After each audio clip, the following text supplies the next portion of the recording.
नमस्कार, जय हिंद।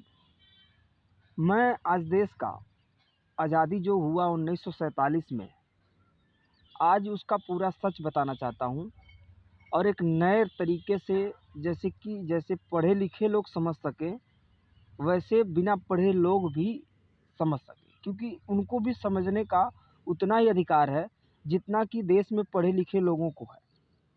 इसलिए देश के निवासी सभी भाई बहन से हाथ जोड़ के प्रार्थना है और ज़रूरी भी है कि हमारी देश की आज़ादी कब तक के लिए है और कहाँ तक की है।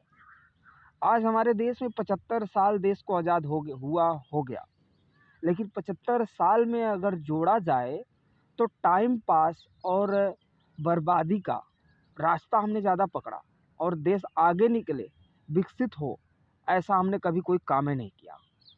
1947 से लेकर आज तक जितना हमने पैसा, संपत्ति, धन दौलत, मौज मस्ती में, नशे पत्ती में, बीमारी में, एक दूसरे के लड़ाने में जितनी संपत्ति हमने बर्बाद कर डाली, यदि उतना संपत्ति आज इस देश में रहता तो आज अमेरिका हमारे यहाँ नौकरी ढूंढने आता। लेकिन नहीं, ये देश जब आज़ाद हुआ, उससे पहले जिनसे आज़ाद हुआ उन लोगों का ये मिशन था कि कैसे भी करके इनको आज़ादी दो और फिर आगे चलकर छीन लो।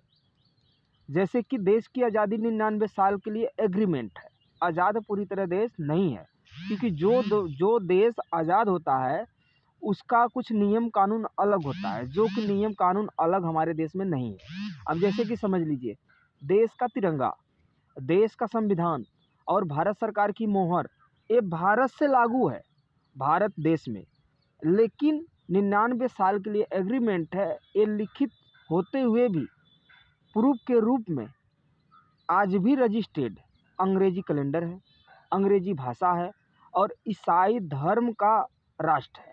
आज दुनिया के नज़र में भारत देश नहीं बल्कि इंडिया देश बोला जाता है और इंडिया अंग्रेज़ों ने ये नाम रखा, जबकि हमारे देश का नाम वाकई हिंद भारत है। तो हिंद भारत अभी तक हुआ ही नहीं। आज जितनी बीमारी, जितनी परेशानी, नशा पत्ती, नाच गाना, जितना भी फालतू के काम है, ये केवल इसलिए बनाई गई है कि आज हमारे देश के जो नौजवान हैं, अब सोचिए 50% फिल्मी दुनिया में जाना चाहते हैं, 30% क्रिकेट मैच में जाना चाहते हैं और 10-20% बीमारी में परेशान, तो कुछ परसेंट नशा पत्ती में परेशान, कुछ जुआ झक्कड़ में परेशान।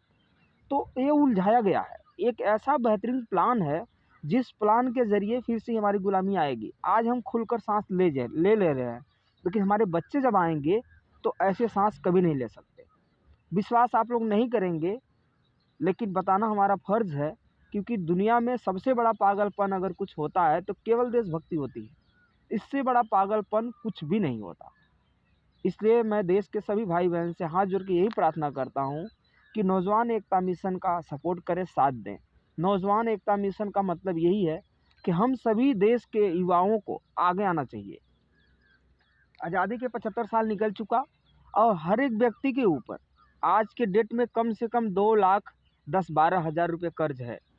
देश का पीएम बोला है कि 15-15 लाख रुपए खाते में आएंगे, ज़रूर आएंगे, लेकिन उन्होंने ये नहीं कहा कि हम खाएंगे और कर्जा आपको आएगा 15 लाख।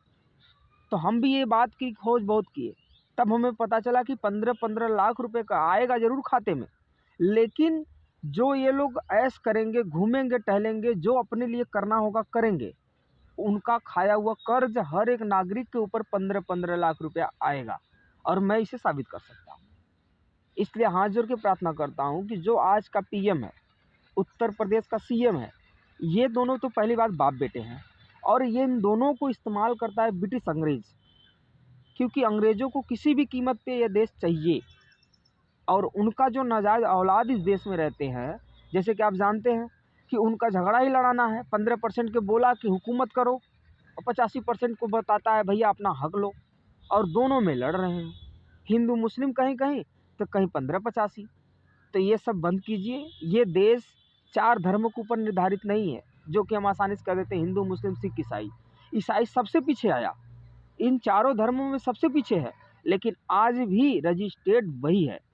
तो हम नौजवानों को चाहिए कि जो हमारे बुजुर्गों ने 99 साल आज़ादी के लिए इतना संघर्ष किया, अपनी जान तक कुर्बान कर दिया, अब उसी आज़ादी को हम सदा अपने बच्चों के लिए दें, ताकि हमारे देश में आज़ादी हमेशा के लिए रहे, हमारा कैलेंडर लागू हो। भले ही इंग्लिश चले, बच्चे पसंद करते हैं उनको पढ़े लिखे, कोई भी टेक्नोलॉजी का काम करना अगर इंग्लिश में ही आ रहा है तो इंग्लिश पढ़िए, मुझे कोई इतराज़ नहीं।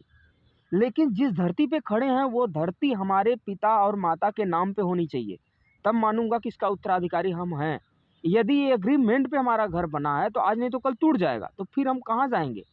और जो देश के करोड़पति अरबपति है वो भी ये बात को सुन ले कि जब तक ये देश आज़ादी के मूड पे है तब तक आप ऐश कर रहे हैं। जिस दिन ये देश गुलाम हो जाएगा, आप किसी भी देश में रहेंगे वहीं के वहीं गुलाम उस देश का आप बन जाएंगे और कोई आपको बचा नहीं सकता।